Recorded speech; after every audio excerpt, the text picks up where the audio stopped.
Europe کو یقین تھا کہ عثمانی سلطنت اب کمزور ہو چکی ہے۔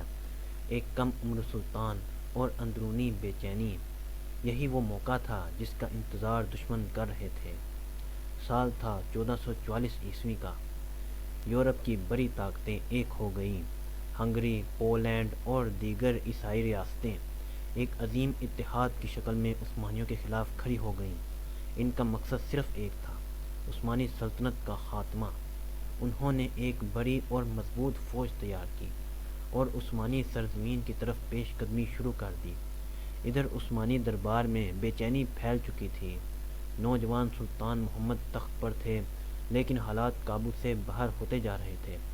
وزراء اور سپہ سالاروں کو اندازہ ہو گیا تھا، وہ یہ اچھی طرح سے جانتے تھے کہ اب ایک بڑے خطرے کا سامنا ہے۔ اسی لیے سلطان مراد ثانی کو دوبارہ بلایا گیا۔ سلطان مراد ثانی واپس آ گئے۔ انہوں نے دوبارہ فوج کی قیادت بھی سنبھال لی اور یوں عثمانی فوج ایک فیصلہ کن جنگ کے لیے تیار ہوئی۔ یہ جنگ تھی وارنا کی جنگ۔ 10 نومبر 1444 وارنا کا میدان۔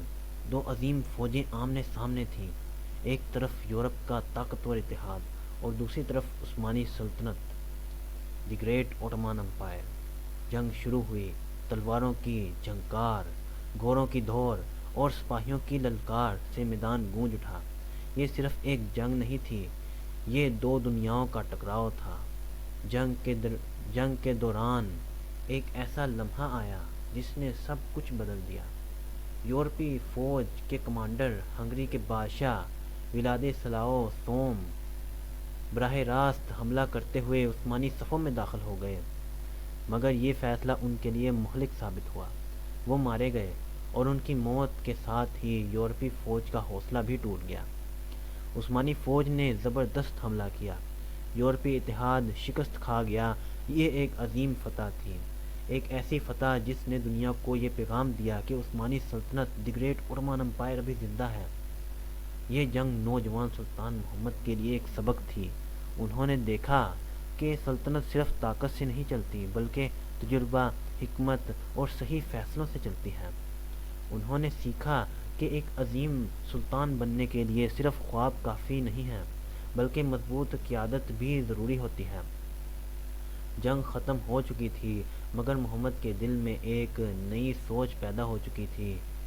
محمد یہ سوچنے لگا کہ اب وہ صرف ایک خواب دیکھنے والا لڑکا نہیں رہا تھا، وہ ایک ایسا نوجوان بن رہا تھا جو ایک دن تاریخ بدلنے والا تھا۔ اگلی قسط میں ہم دیکھیں گے کیسے سلطان محمد کو دوبارہ تخت سے ہٹا دیا گیا اور انہوں نے اپنی زندگی کے مشکل ترین دن گزارے۔